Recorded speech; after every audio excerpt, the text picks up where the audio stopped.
We are live. Hello, hello. Hello, everyone. Hello. Welcome to the 25th episode of the Untamed Rant. I am the Untamed Scribe, and as always, with me is the Dragon Slayer, Mr. Crowley. Greetings. And I actually have killed a dragon at this point. Oh, good. See, I wasn't sure if I was blowing smoke. No, you remember that story I told about the group that Michael's running? And Yeah, I yeah. accidentally led us into battle as level 3 characters against the CR8 dragon? That's true. Yeah, I forgot That all about that. that was my first Sweet. dragon kill as a player. So I'm not a liar. Woo! No, I um, was, so though. So in this episode, we will be talking about young dragons. So let's get on into it. Yeah. Um, So, so we're, where would you we're like to start? with the fact that this episode and the next two episodes are going to be the most rant-tastic because it's XYZ. And we're going to And for be. those who have never listened to us before, what Yeah, he means by that is that we've made our way through the entire alphabet. We've had our lovely patrons and other Twitter people who followers. follow us on Twitter. They have been voting for a topic. We pick a letter, we choose a few different things that we think will be fun to talk about, and we have them vote. However, we are down to the last three letters, Y included, and they get a little more complicated from here. They get a little more So, cheaty yeah, maybe. and less broadly talk aboutable. Yeah, so that's what he means by that, in case you were curious about it. So when if you listen and you voted and suddenly we're not talking at all about what you voted for, well, we call it a rant for a reason and it's XYZ. So Yeah. just fair warning. Fair that warning. that was to cover us, I think. Ultimately, when I came up with the name, I was like, yeah, I think Yeah. Untamed Rant is perfect. Yep. Yep. No no standards out there at all. Oh, good. Now we have just no standards. All right. Well, The only standard we have is what we've already done. It's elegant in a way. our I guess So yeah. So for those listening, thank you. And Young Dragons, or some version of that, is what we're talking Yes. about today. So So no, go ahead, man. so I actually like like I didn't really think of it until this week. I know we wrote down our ideas for why millennia ago, and we cheated by putting young dragons in there because young is one of the dragon categories in pretty much every monster manual, Right. Yeah. and it begins with Y. But Indeed. so I was thinking, there's two types of dragon you really kind of interact with when you play, or at least Mhm. on any like normal, average, regular basis, and Mhm. that's the young dragon because most campaigns don't go that high of a level. That's true. Yes. Yeah. So And I was gonna mention that. a So yeah. young one is the right CR to actually fight and win against in most campaigns. Yes. And then the other one is like the super ancient, like you're never gonna beat unless you're level 15 or higher This is the end anyways. game. Yeah. Or or it's a social interaction, but like Mhm. it's this ancient, like super powerful NPC type dragon rather than combat. So young dragon's actually a pretty decent topic Yeah. because it's specific and non-specific, and it's actually something that probably gets used regularly. Yeah. For one reason, one extreme or the other, I guess is the best way to put that. Yeah. Yeah. Stoked. Stoked. Stoked. So Something that I wanted to mention, which we had briefly talked about before we started streaming, and I did mention that I would say again, is that I'm fascinated with the difference between I'm a details person for those of you who don't know, and if you haven't listened to our other rants, you might notice that I'm a details person just by listening to me. I am a scattered brain person. So for me, I love backstory and I love background and like all the things that are involved in that. So something that I noticed right off the bat, at least between uh the 4th and 5th editions for D&D, for Young Dragon or just dragons in general, is how much detail is left out in 4th edition versus the 5th edition stuff. Like, and by detail, I mean narrative detail. Yeah, narrative detail. Like how much more background they give you about the dragons and their lairs and certain effects they have. Like just the flavor stuff that they give you to go off of as a DM, or as a player, something that the DM could give you. Just hearing those details, it just immerses me more in the world. So I really appreciate those details. So I think there's a reason for that, though. Okay. I think 5th edition. Well, we've talked about the stat blocks for right. That's that's part of it. That's what that version was all about. Right. It's all about the battle stuff for monsters. But another thing is 5th edition has been specifically designed and produced to get the most out of as few supplements as possible.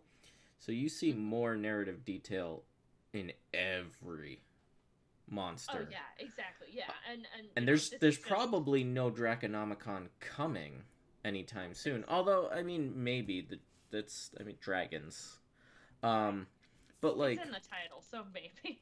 But 3rd and 4th edition both had Draconomicons, and 4th edition was the way it was designed lended itself to we can throw a dragon splat book whenever we want, and we can write whole chapters on red dragons.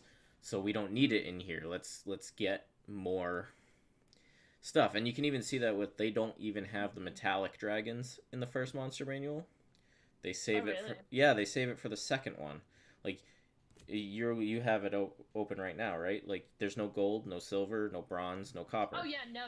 Yeah, I'm sorry.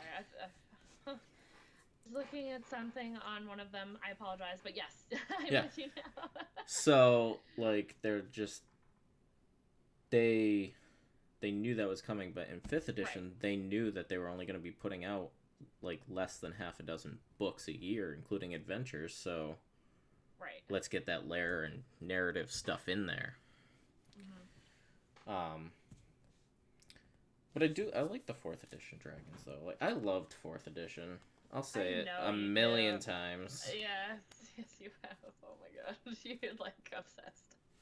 Well, but because I know it's all stat block based, but just opening the Draconomicon 1, which did the kind of thing that the 3rd edition one, which they introduced different kinds of dragons, and dragons undead dragons that might be undead for different reasons, or planar afflicted dragons.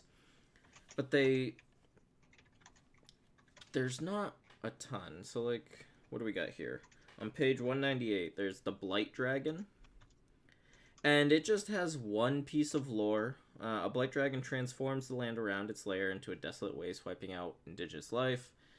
Such destruction is reason enough, but it also offers the dragon a clear view of any who would risk their lives to spirit away its treasures. Great, super. Not super informative. No, not at all. But the stat block has... The names of the attacks are fantastic, as are what they do. Because you have, it has an aura that is called Ruin. Mm-hmm. And anything that starts its turn in the aura just takes 10 necrotic damage every turn. Yeah. And then there's, it's got a leech life attack where it literally just drains you of life. It has a breath weapon that, interestingly enough, deals fire damage, but then ongoing necrotic damage. And then it has a Dust Storm attack, which... Because why not? Well, because it's a wasteland. I know, it's fantastic. And, each of these have it, and then they have... A lot of them have fantastic art to go along with it. The Dream Breath Dracolich, which is just a skeletal dragon with this miasma of color in its rib cage, and its wings, or where the wings would be, is this tattered wing membrane that is a star field, and it's got attacks like Nightmare Fury, Nightmare Gaze, Nightmare Presence, Nightmare Roar. But 4th edition did so much with that stuff that I like. Yeah. But, you know, I like 5th edition too, I guess. You guess. I really like 5th edition. I think it did a lot of good stuff. It pulled a lot of good stuff from 4th edition, but yes. I think 4th edition is supremely underrated and very useful even in 5th edition, if nothing else for ideas. Yeah, I want to just really quickly talk about one of the young dragons that I actually really love. And it's the bronze dragon, the young bronze dragon. Any bronze dragon, let's be real. I mean, yes. But one of the things that I love about them is the fact that usually they're by the coast. That's kind of their deal. But I love the fact that in 5th edition, it goes into more detail, obviously. And again, it wasn't, as far as I know, correct me if I'm wrong, but that was one that was not included in 4th, as far as I can remember. It was in the Monster Manual 2. Oh, that's right. So the Monster Manual 2 had all the metallics. That's right. So in the 4th edition, just straight up Monster Manual, I don't have it in there. That's why I'm like, I don't remember this being a thing. Where is it? But, yeah, right.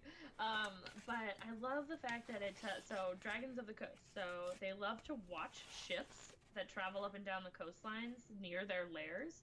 And sometimes they'll just take forms of like a dolphin or a seagull or, a bird or a rat and go on ship and inspect the hold for treasure, which is so dope. And then if they find something worthy, they might try to barter with the ship's captain, which is so cool to me. Like, you could, like, oh, who's this? Oh, we don't fucking know. And then you're just like, it could just lead to so many things, like, depending on how those interactions go. But I think they're just one of the coolest dragons. Just for that reason, in my mind, is one of the biggest reasons that I think I like them the most. Well, that's, like, I like silver dragons for slightly similar reasons. Oh, really? Adjacent. So the silver dragon is classically, if I remember correctly, I could just be making this up, but loves because I think only the metallics in 5th edition can do it, but classically, like, all dragons could get powerful enough to just polymorph. And gain, like, just they'd take human form to interact with people or to hide or whatever. Yep. But the silver dragon likes to interact with people, so they would polymorph. Like, that's the kind of dragon you would meet in a city and never know it was a dragon. Or the kind of dragon that could be an NPC as a person for the longest time, and you would never know it was a dragon, or eventually you learn it's a dragon. So I really like the silver dragon, and I think both of those, I'm sure the other good dragons as well, young ones would be awesome because they'd be young people. They wouldn't have they'd be like too smart for their own good, like teenagers to 20 to 30-year-old humans, like, but with the cockiness of, oh, I can actually turn into a dragon, by the way. By the way. Also, just non sequitur, I don't know what yours is, but my baseline assumption and the way I play all the dragons in my games, even though it's not by the rules, is that at a certain age, a dragon, no matter what kind it is, will develop the ability to polymorph to some degree. Because like 5th edition, they got rid of it for color dragons, but why? That just takes away the ability to do stuff with the colored dragons that you can with the good dragons, just because they're evil.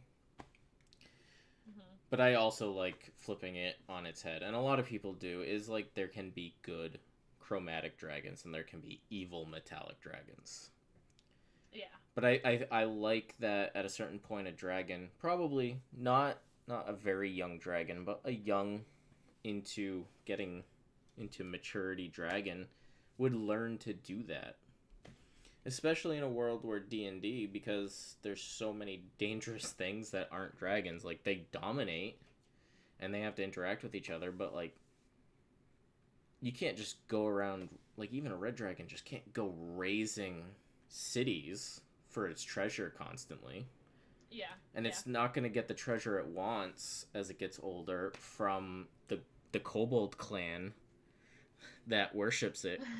Like, it's going to get treasure, but, like I can just picture, like, a neutral, like, borderline evil, maybe, like, a chaotic neutral, chromatic dragon that runs, like, a smuggling ring, and the dragon is, like, the boss of this smuggling ring and picks out art pieces and artifacts that it wants from its employees, if you will.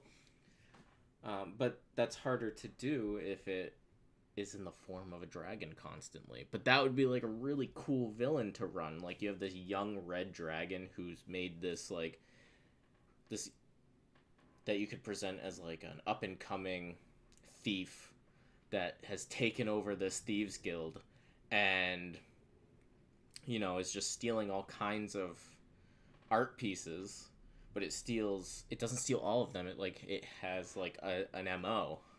Mm-hmm. And it's really this dragon, so, like, the players go through and they fight the guild and they confront it, and then the dragon flies away, right? And, like, oh shit. This is not just the Thieves Guild. Yeah, right? Like, oh, guys, what if we just step in this time? Exactly. Yeah, I like that idea. I just personally never knew that that's how you ran your dragons. Just being on the opposite side of the table, I wouldn't know that. Yeah, so who knows who's a dragon? Yeah. I like, I've definitely done that, a couple times in my campaigns, if I've had dragons in them. But another thing, which I think kind of flows through every single type of dragon that there is, something I've always enjoyed playing up is I don't know the best way to say this, but the mysteriousness of them. Not necessarily, that might not be the best word, but, like, the sharp wit that they have. At least that's how I see a dragon. Like, it's this powerful. It's powerful for a reason. Like, even the young ones, they're powerful. Like we said, like, maybe they're not the most, like, you know, they're not like dad or whatever, but they get it for the most part. So for me, it's like, oh, okay, how cunning can they be? Cunning's a better word. There we go. I knew I'd get there. But I really like playing that. Like, and as we mentioned, you know, oh, you don't know who is or isn't a dragon, and I like weaving that into the story a lot. Oh yeah. And the misdirection and the kind of for some of the types anyway, when it's definitely more of a evil thing, I don't necessarily make them just outright evil, especially if they're young. Like, I feel for myself personally in the campaign that there could be a turning point for them, but maybe they start off as kind of that chaotic neutral, like, it could go either way. Right, like, I'm okay with the whole you know, well, there's Tiamat and Bahamut, and you know, like, there's that influence, and, like, okay, but, like, I don't like 100%. You know, I don't either. Yeah, but especially when it comes to something so powerful, like, yeah. Especially because, okay, well, especially the smart powerful, ones, and and on top of that, every character, even in stories and movies and TV shows, they all have that option of which path are you gonna take. Yeah. You know, and I'm not a fan of just selling it 100%. Like, nope, you're evil. That's it.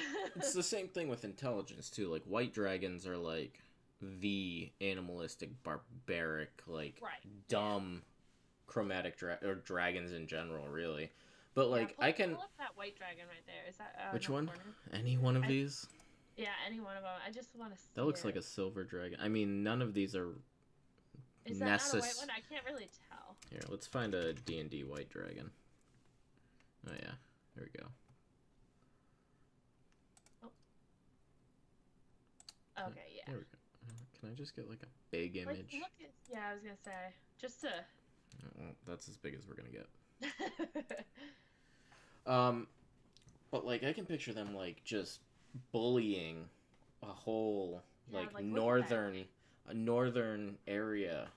But I can also imagine like there's gonna be a major like if there's a major city nearby or like there are frost giants nearby, like sure the dragon can like bully the frost giants or just bully anything, but I can also imagine a smarter one Mm-hmm. who bullies who he can bully but also transforms into frost giants and like negotiates with frost giants Yeah, that'd be or with so a great. nearby town like Yeah, to gain information like to find out what trade caravan is happening to send his minions out to collect treasure, you know, right. instead of just attacking every single one like oh usually white dragons are dumb and they attack every given caravan, you know, during their active season or whatever, but Mm-hmm. this one knows exactly which ones to attack. How does that happen? Yeah, and I know there's going to be people who disagree with that, especially when we're saying, oh, we're both not of the mind to use it 100% as evil, especially for the white dragon, just as the example we're talking about. Because even in 5th edition, it's like, well, they're primal and vengeful and they lack cunning and tactics. Like, yeah, but that doesn't mean that that's how you have to run it. So I keep mean, that in mind, yeah, people. most conversations I've witnessed, people tend to work around the assumptions. Yeah. At I least just, to a point. Like, yeah. I just remember being a new DM or a new player and just being like, well, this is what it says. Like, just keep it, like, yeah, as it a new has to player be or a new like DM, this. yeah. Just remember, like, it doesn't. This is your world that you're creating. Make it however you want. That's all I'm saying. And I think I say that every single episode we do in one I way mean, or another, probably. but whatever. But like that's the whole point too. And that's especially how else especially if you've played a lot or you're especially if your group has played a lot Exactly, yeah. and like a couple of them have all the books. Like I know like Michael, like he has all the books and he reads everything. He probably knows like Everything verbatim. more about 5th edition than I do. Right, I'm But sure, yeah. like, you know, something will happen and but I won't use things the way they're quote unquote supposed to be. To be, yeah, So which like is awesome. I'm sure that like throws him through a whole big loop. well yeah, cuz like I want to start a game online that we occasionally play with like him and his brother and hopefully they get a friend like Hmm. on like Mondays or something that's later. But and I really wanted to do like full Farsight homebrew like Oh yeah, yeah. crazy, but like Michael is still very new to D&D and he's still Hmm. very into like classic fantasy, Right, elves, right. dwarves, you know, dungeons. But hey, you know what? That. There's nothing wrong with that. Well, And yeah. especially when you're new, you're like, oh wow, like Well, there's and a lot in here yeah, already to work with. and he was like he was hesitant. He's like, well, I know you've been working on it. I know you really want to do this, but like I really just want to play like like quote unquote classic Yeah, a fantasy. classic I'm game. like that's fine, but I am gonna throw my own stuff in there. So like Hmm. I'm gonna turn things on their head. Like you know things aren't gonna do what he expects them to do in or out of character. You know, and I'll Yeah. like he'll know a bunch of stuff out of character, and his character will know a bunch of stuff. Um, because of whatever character he plays. But then I'll throw stuff that doesn't make sense to either of them. Um, Yeah. like I'm already planning because I really just want to do it. I've like we talked about it before when we did orcs, kind of. Yeah. Um, Egyptian themed gnolls Yep. that Yep. worship Egyptian gods and are more of a stable, lawful society than the demon lord worshipping ones of every monster manual. So that'll already be that'll be like the big visual. Okay, we can't trust anything to be what we expect it to be here. Hmm. Um, because it's fun that way, and that's what like Dark Sun did back when that came out, because like the elves of Darksun are not the elves you expect, and the dwarves of Darksun are not the dwarves you expect, and magic does not work the same way. You know, so you're like, oh, I recognize that. No, I don't. No, I don't. What's happening? Yeah.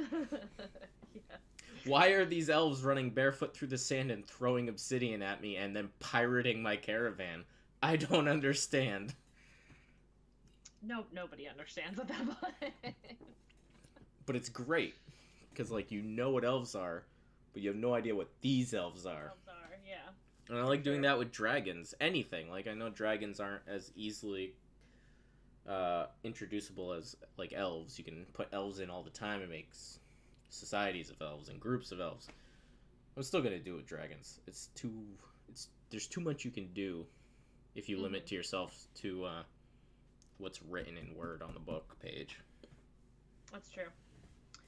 That's the only point I was trying to make with that. You know, just don't get too caught up in the print. Yeah, you're gonna lose out on a lot of fun. Yeah. That's not to say that some of the print can't be fun. You know what I mean? Especially as an example, Young Red Dragons, just from 4th to 5th edition. I like the flavor it gives it. Status and slaves for 5th edition. It talks about that, and I like the fact that it tells you more of their personality, so how they yearn to know about events in the wider world, and they make use of slaves of lesser creatures for like informants, messengers, spies even. So you could do some really cool stuff with that even too. You know, it's not necessarily just about the young dragon or just about the dragon itself. You could have, you know, that person in the street, maybe they're not a dragon, but they could be a spy for one. You know right. what I mean? Yeah. Like, you have no idea. Yep. Which is really cool about the red dragon background, I find, just because there's a lot you could do there for sure. And I like the fact, to a degree, that they're interested in news about other red dragons. Just because they have that competitiveness, because red dragons are like the dragon, you know what I mean? Right. In D&D, they're the top of the top as far as anybody I've ever talked to is concerned, which I don't disagree with necessarily, but that just gives me an idea. Now we're going on the rant train. You were talking about how like they have slaves and spies, and like they want to know about things that are happening, and they want to know about other red dragons, but like what if you get like a clutch or a group of young red dragons who like find it more feasible to be more successful at all of this by like running and ruling kingdoms, and they're not evil per se, but they don't understand like how you would go about doing that, and like they kill and replace a bunch of rulers, and they get other dragons who, if not of similar mind, but of enough agreeance to go along with the plan, and they start replacing leaders. And like some of them want to be really good and like benevolent rulers, but they want to be rulers, like they want to know things and have control, but they want to be good, but they're still sitting there and scheming the deaths of rulers and their families to replace them. See, and that's one of those things where I'm sure we're going to run into a lot of disagreement, because, you know, red dragons specifically don't like other red dragons, they can't work as a group, blah, blah, blah. No, I think that that's an awesome idea. Like, how crazy of a campaign would that be, to just, like, your right? Character, and you're walking up and you're just like, oh, so-and-so, and you find out for one way or another that ruler is a dragon? Like, what? Right? And, like, each so kingdom... At that point, you would question, you know, is this how it's always been? You know, is it just that this ruler is a dragon and we just didn't know? Is this an actual death of some kind? Like, there's so much more to accept. Like, as a character, I would freak out, but it would be great. Well, that's the other thing, is like, even if they don't get along and they don't like each other, imagine 5 kingdoms on a continent Right, exactly. each Spread ruled out. by a red dragon, and Exactly. with different colored dragons as Mates make that. Yeah. generals and barons and dukes and stuff. But there's 5 of them, and like there's no way to just simply attack another one, because especially if they're from about the same age, like they have to use that kingdom. Like they can't just attack, because then there's another kingdom that's going to take advantage of that.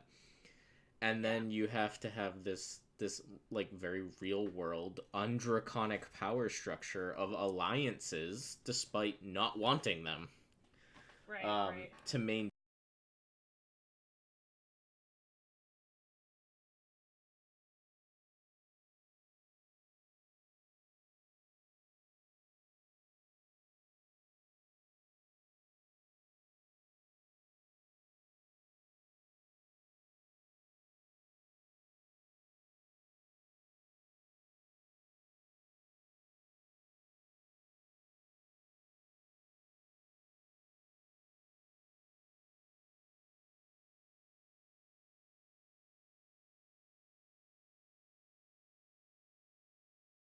one.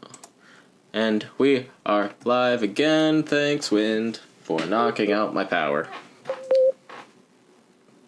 What? I don't know what that was. I said thanks, Wind, for knocking out my power, and I got a beep boop back in my headset. Yeah, same. Sorry, technology gods. I don't know what you did, but way to go. I don't know either. Before we get too far into it, I'm just gonna refresh the Twitch page and make sure it's actually working. Sounds good. Okay. If you great. are listening and or watching and you can hear us right now, we do apologize for the delay. We've had some technical issues where somebody's power got knocked out a little bit for half a second there. So for those watching and listening in the future, yeah, sorry that cut out in the middle of a topic of rant conversation-esque what we do. So I guess, yeah, so here we are. What shall we talk about now? Here we are. So, I feel like we were talking about red dragons and them, the young ones, if they wanted to, like, 4 or 5 young ones trying to take, work together, rather, and they could potentially just shapeshift and kill certain, what's the word I'm looking for? Adversaries? Yeah, adversaries, I guess, but like people in positions of power, I guess, is the best. Right. Yeah. It could be anybody, really. Yeah. So, I mean, I think that would be a really fun idea for a continent or a land or a story or whatever. I think that would be a fun concept to play off of. Definitely.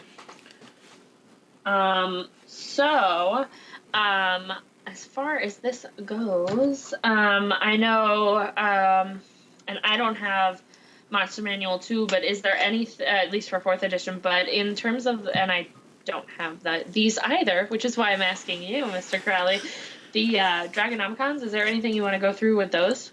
Like anything you really like? So much stuff. So much I guess starting with Young Dragons. Yes. So the Draconomicon, I'm looking at the 3rd edition one right now, because it's, okay, cool. I mean, a lot of the non-mechanical stuff is pretty similar, as far as I'm aware, to the 4th edition. But they had a lot more age ranges that they gave, because in 3rd edition it was just, they condensed the stat blocks much easier. It was more of a,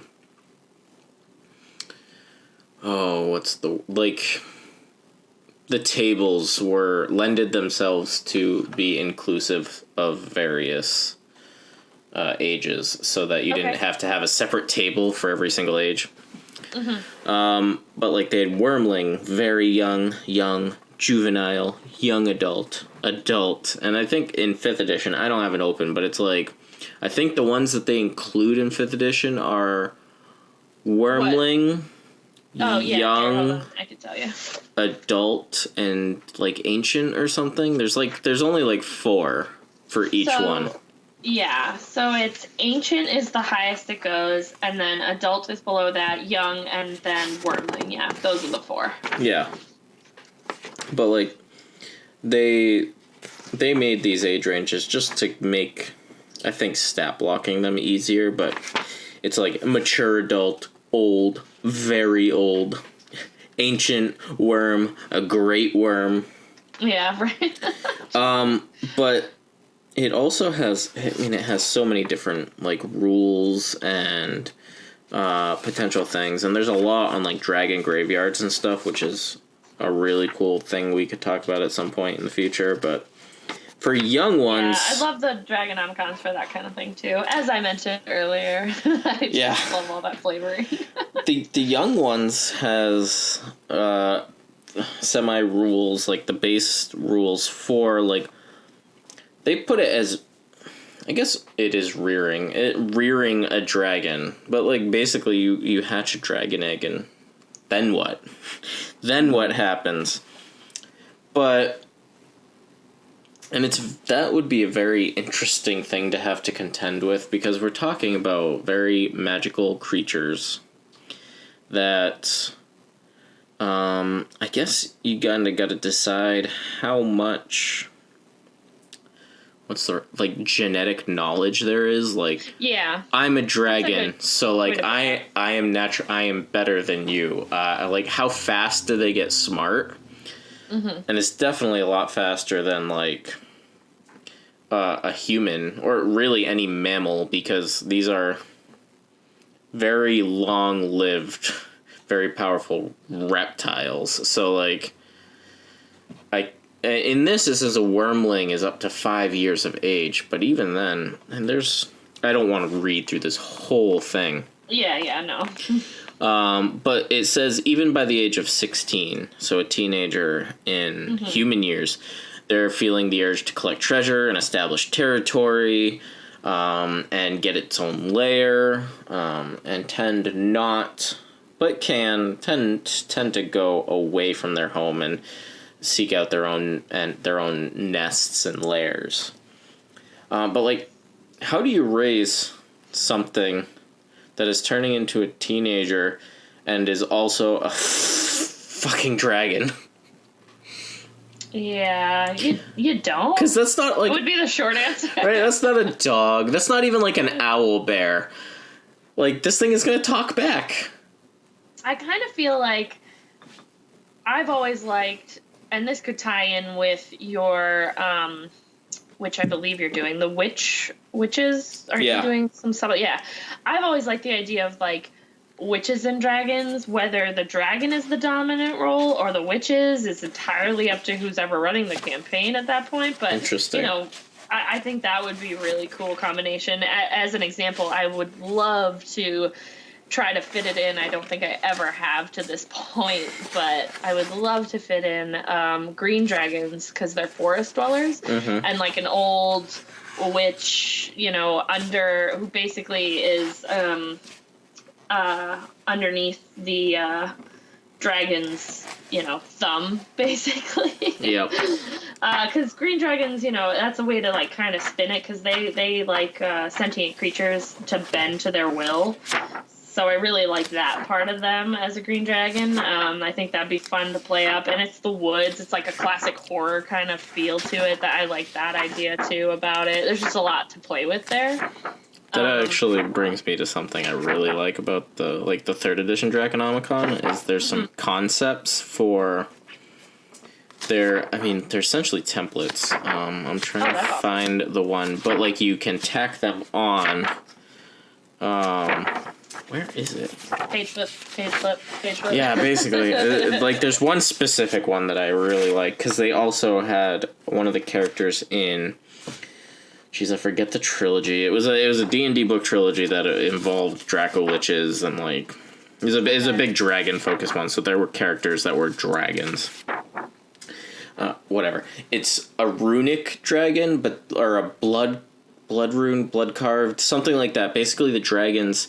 It's a prestige class 4 dragons, essentially. Because in 3rd edition, you improved monsters by... there's a couple ways you can improve them normally. But one of the big ways was you threw character classes on top of them. Yeah. And this one was a prestige class for a dragon that was already like a sorcerer or, whatever. Mm-hmm. It was dragon specific, and essentially they carved magical runes into their own hides. Oh, what? So, like, we're talking, like, it's like scars, magical scars that they've put into their own bodies.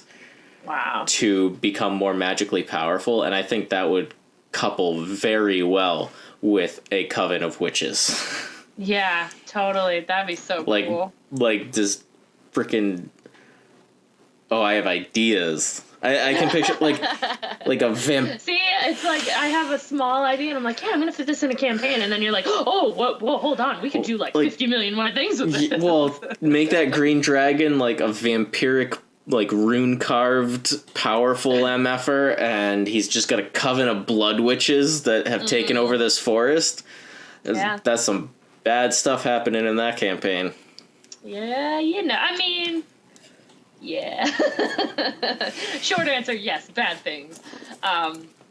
Answer in terms of DM, fantastic. Yeah, can't wait. I'm doing it. Great, I'm glad. Someone will die eventually. It might be in 10 years, but... No. My own idea is going to kill me. Can't wait. Oh, no. Hey, can you do a search for, just because I don't have the book itself, and I know that, not all of our viewers have that. What's the blood rune or whatever? Yeah, I'm gonna try to find it. That'd be dope to rune see. carved. I can picture it in my head, and I'm sure it looks really cool, because the artwork for the D&D books has always been, like, awesome to me, but... Oh, this is not so much on that. Hard. For Google. Yeah, because I can't remember the proper name for it. This could take me a minute, so... All right. Feel free to... Does it have a picture in the Dragonomicon for 3rd edition? Can you do that? I'm trying to find it. That's why I can't remember the name. I can't find the page it's on. Okay. Like, I'm going through all the planar dragons, which I also very much love, like the Styx dragon. And then the odd dragons, like the Rust dragon is a lot of fun. I got vampiric red dragon. I got zombie dragon. Yeah. I'm wondering, fairy dragon, fang dragon. Oh, is it in a different chapter? DM's Guide to Dragons, Dragon Spells, Dragon Feats. I bet it's over here. Alright, now we're gonna do the smart thing. Are we? Is that what we do? Prestige classes, those are for players. Yeah, I'm looking up the table of contents now. Dragon prestige classes, page 86. The Blood-Scaled Fury. Not what I was thinking of, but also cool. Is that within the dragon family? It's a prestige class for dragons. Oh, dope. Okay. Here it is, the Hide Carved Dragon. Okay. Just such a cool concept.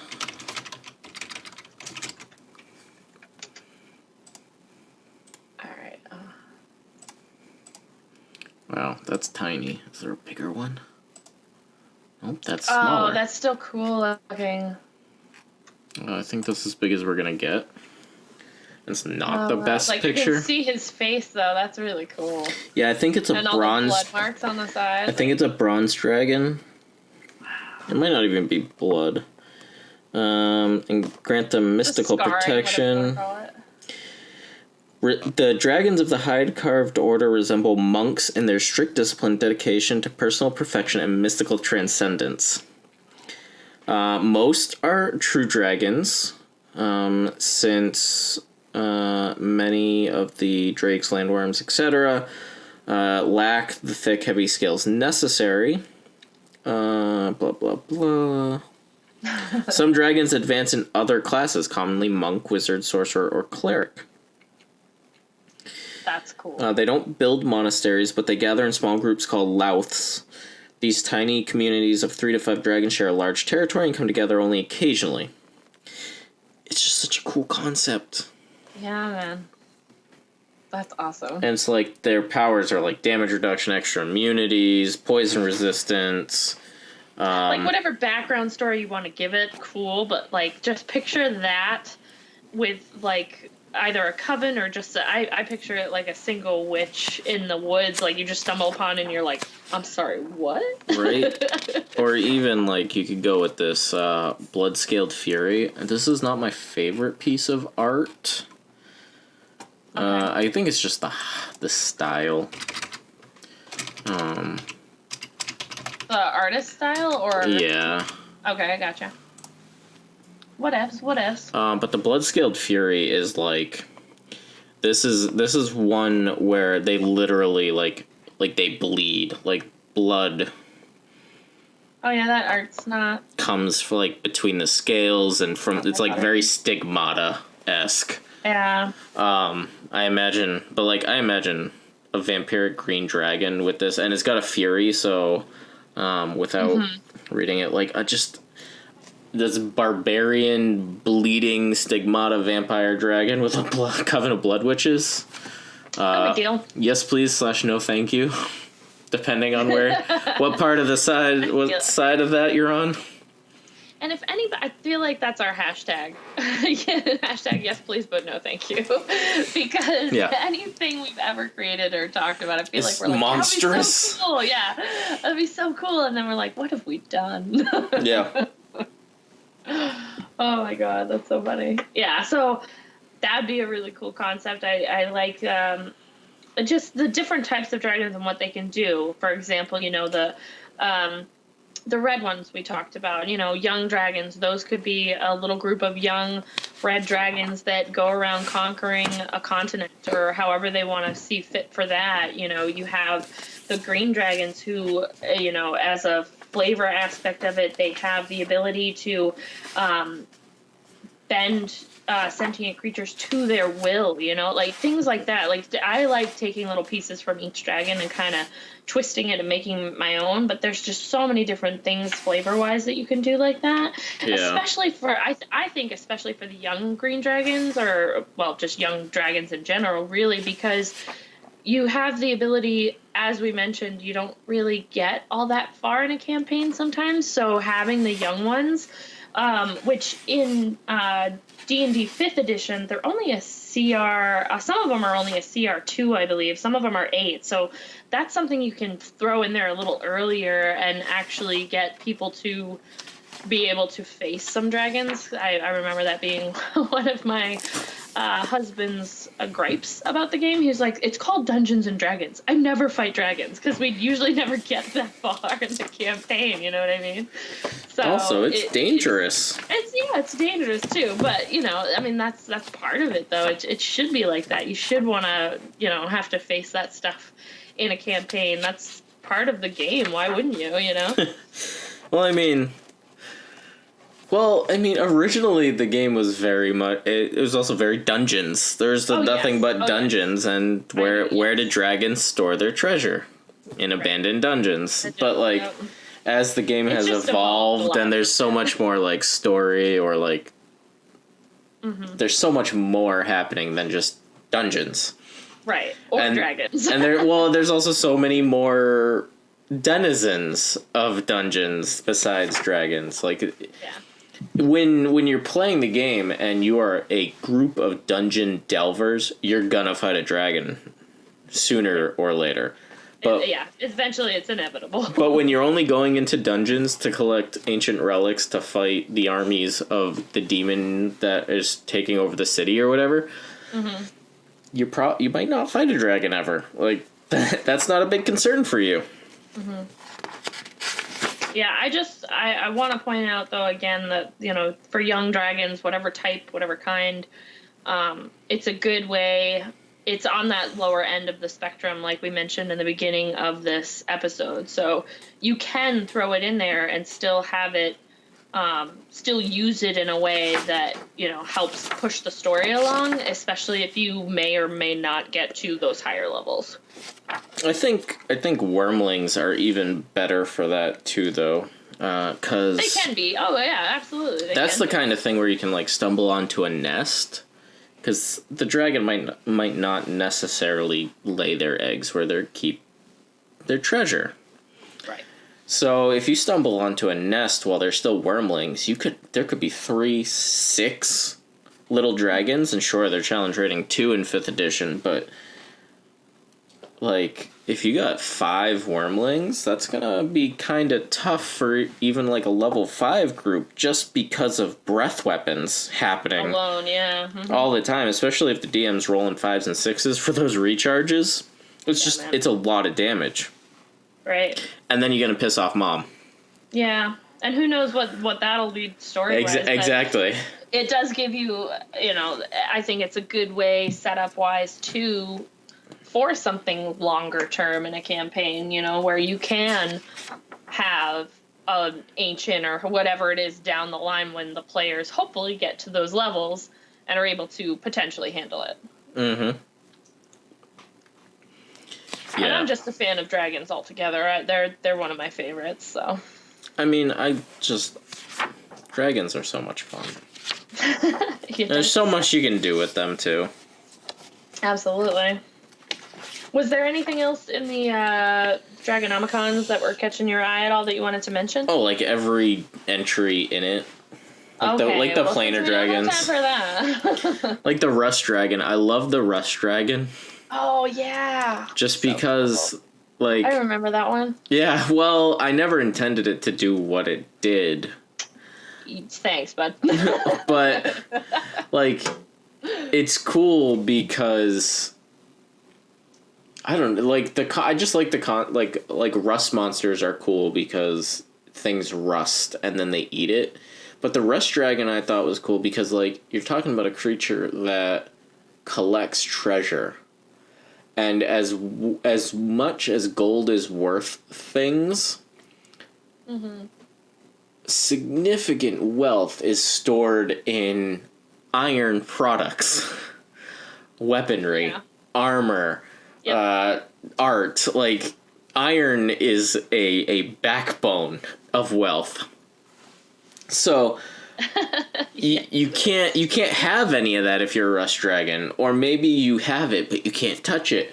So like I just like that concept in general. But then like I ran to left field with it in our campaign, and it really coincidentally became a really cool thing that I mean, sadly for your character, because you were the well, I mean, so for listeners, there were significant draconic players in the background of this campaign, and on the evil side, one was sent to assassinate them, and it was a tough fight. And one of the first, and I had introduced them to, well, I guess introduce isn't even the right word, like kind of cameoed an old monk who they didn't know it yet, but the old monk was a dragon. And they would have met him later differently and more often. But I also was like, okay, I want this dragon fight to be really tough. So this other dragon is nearby and like is specifically keeping an eye on them. Well, some of us. And it will come in, and it was a straight up gimmick to save a life or multiple lives depending on the situation. But the first set of bad events that happened for the group was that their paladin oh gosh. tank. I still can't. Like, even talk about it. I mean, it wasn't a terrible idea, it just didn't work. Yeah. Threw a trident into the dragon with a chain attached, and it wasn't a huge dragon, but it was strong enough. Like, you guys were in a field, he had nothing to brace himself against, and he just got lifted into the air. Solid call. And then chose not to let go. And eventually the dragon just flew high enough and like ripped the trident out of itself and forced the paladin to plummet. So this is when I used the gimmick to save him. And it was cool because the Rust Dragon, like, comes over the course of the, like, 4 rounds he's falling, right? After seeing... Because obviously the Rust Dragon watching you guys from afar and, like, not even, like, really tailing you properly. But you see this giant dragon in the air. When you're a dragon, you know bad things are happening. So before the paladin hits the ground, catches him in his mouth, or talons, whatever. But now... It's a Rust Dragon, so the Paladin's set of full plate mail that is very expensive disintegrates into rust. He deserved worse. So meantime, while that's happening, character... Yeah, while that's happening, I've used up the gimmick. The series of events are playing out. The dragon can still help them further, but only after it gets there and saves the Paladin from falling. On the way... Meanwhile, on the ground. On the ground, the dragon is breathing a... It was a, I believe, a void dragon from the Pathfinder rule set. So it was like a vacuous, cold energy, and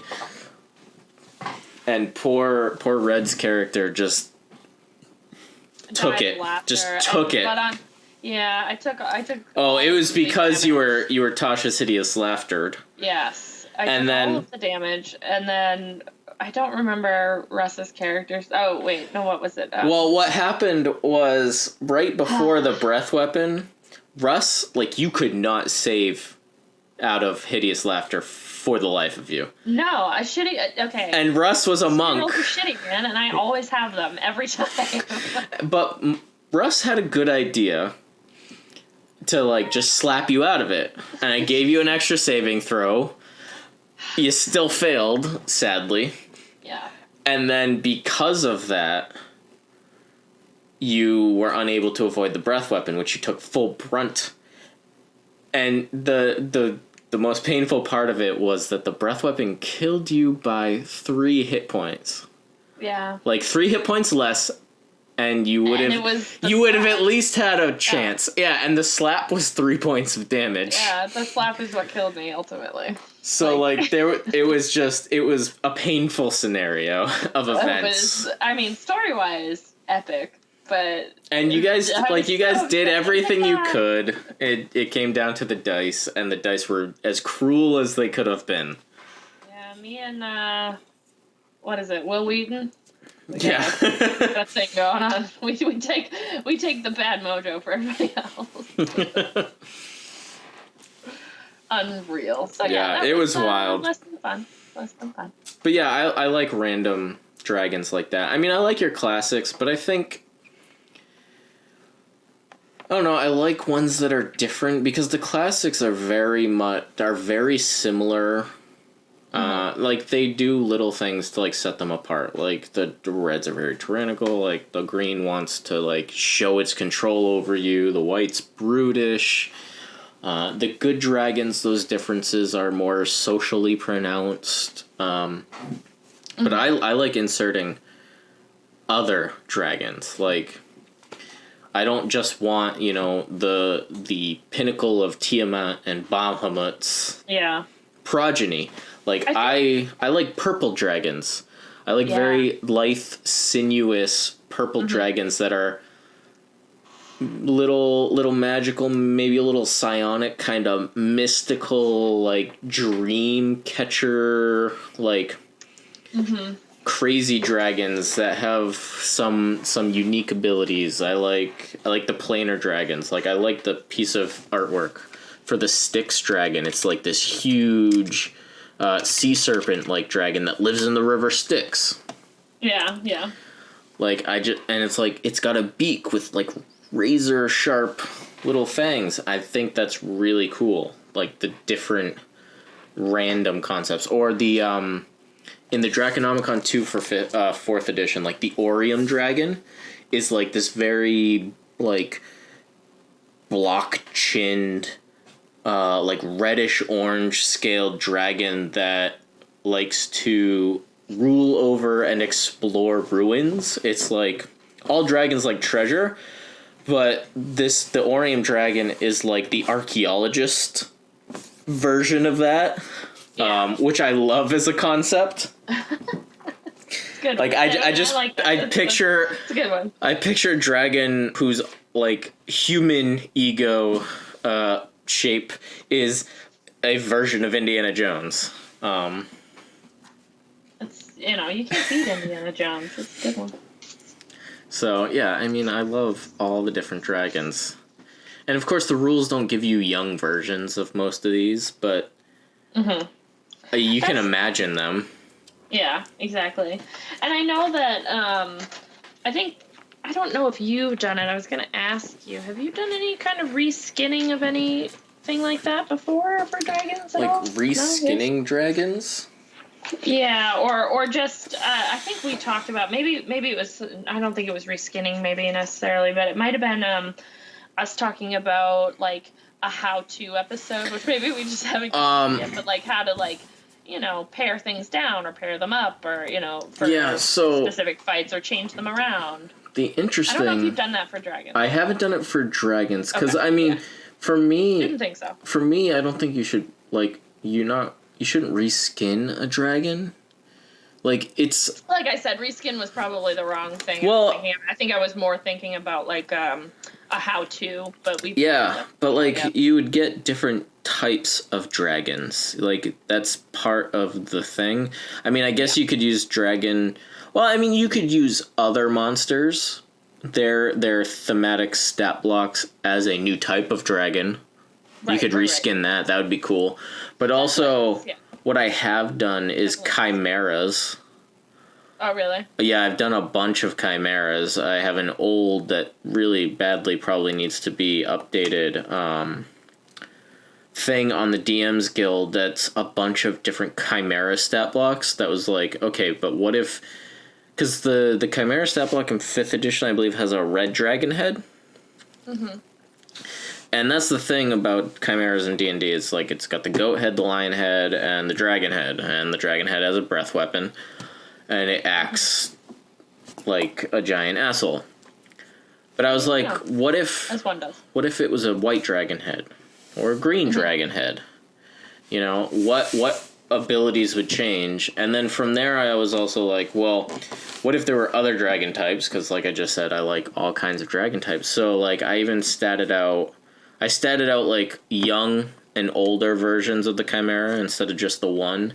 But I also statted out, like, an earthquake one. Like, if the dragon was earthquake dragon, or magma dragon, or, like, an avalanche dragon. Yeah. So I just ran with those concepts. See, that's what I might be remembering about this, because I felt like we talked vaguely about this before. I'm going to switch real quick to the BRB screen and see if I can find it so I can remember what else I did, because I know it wasn't just the dragon head that I changed. Like, I flipped the whole concept of the chimera on its head for... dependent on which dragon head I wanted to do. So are they still able to hear us? Oh yeah. Okay, cool. Hi, yeah, I just switched the screen so that they can't see me looking through all my folders. Yeah, it's true. Where is it? I remember talking about this like vaguely, and I was like, wait a minute, what about this? Before we go, kind of thing, as we do, Just gotta figure out where I put it. Some things are more. Oh. Here it is. You find it? I did. I did. Let's... Oh, no, I didn't want to open the InDesign. That's fine. We'll look at the InDesign version. All right. Although the fonts will probably be fucked up. It's all right. This is how we do things sometimes, Where the... I wonder where the PDF version is. Oh, well. Okay. So let's... So I got it on screen. So, like, I did, like, a desert chimera. Okay. Do you have it up right now? I do. I'm not seeing it. It'll be there in a... Be right back. It'll be there in a second. Excellent. Oh, there we go. Yay. So other than... You said that you thought you changed something other than the... Yeah. Oh, so, yeah. like the desert chimera has a blue dragon head as opposed to a red one. Yep. But it also has the head of a jackal, and the head of a pronghorn, as opposed to a goat and a lion. Nice. So like awesome. I tweaked those things. So like forest, I think it was an elk and a wolf. You know, and then I ran with some of those concepts. So like forest chimeras, they have pack tactics because the wolf head, you know, so they work in groups. So you're not going to just find one forest chimera. You're going to find this is like a level 15 encounter or a level 12 encounter or whatever with a forest chimera alpha and a couple forest chimeras. Yeah, and that's breath weapons everywhere and multi-attacks. That's super dangerous. See what I'm saying? Hashtag what is it? Hashtag good stuff / whatever we said earlier. Now I forget it, of course. Yeah, I want it. I want it. No, I don't. Yeah. Hashtag that's awesome. No, it's not.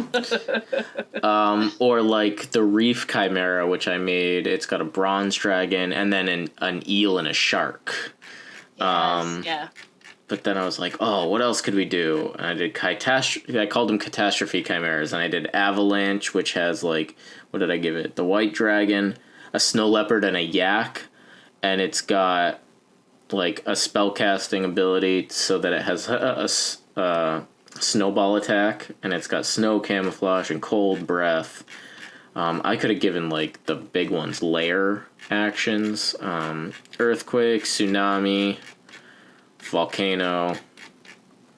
Yeah, and like there's a whole range. So like the baby swamp chimera is a challenge rating 1, but the super old volcano chimera with lava breath and the ability to cast firestorm once per day is challenge rating 17. Yeah. But like any creature that is like dragon influenced or dragon based like that, there's so much room to run with it because generally speaking, they just have the one aspect that they take. Mm-hmm. Like Chimera, it's just a red dragon head. But what if? Yeah, exactly. What if? Yeah. And then also, what if young ones? Because if they're draconic in any degree, if they're a wyvern or a drake, they're going to be they're magical reptiles with draconic blood. They're going to live a long time. There's going to be young ones and ancient ones, and there's so much possibility. As with anything we talk about, I feel, but yep. I think that's gonna wrap it up for this episode, actually, for Young Dragons. Unless there was something else you really quickly wanted to talk about for them specifically.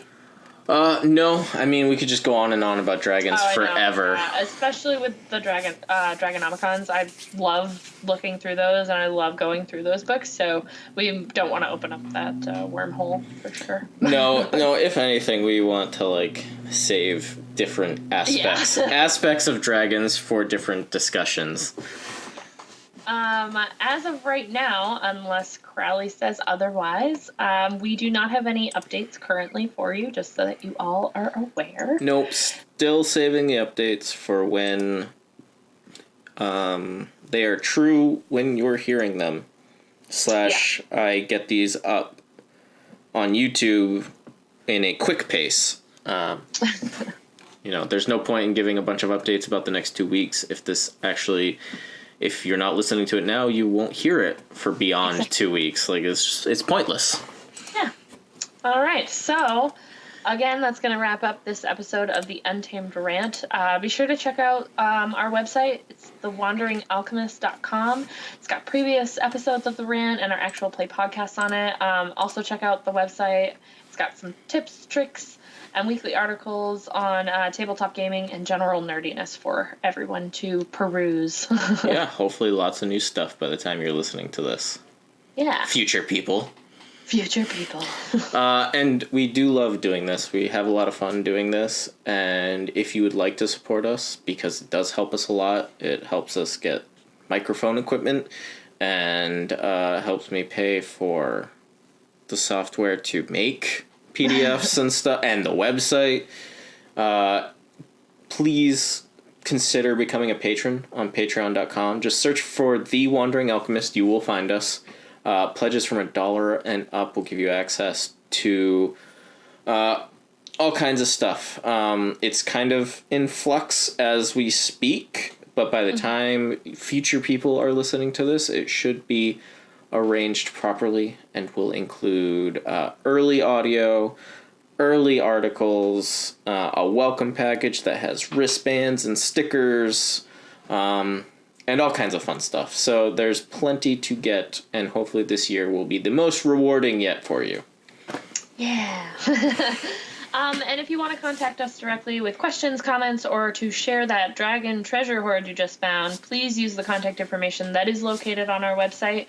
We always welcome any kind of questions, comments at all. We love it. So share with us as much as you can, as often as you can. Yeah. Yes. As always, I'm the Untamed Scribe. And I'm the Wandering Alchemist. Thanks for listening, everybody. Bye-bye. Have a good night. See ya. Bye.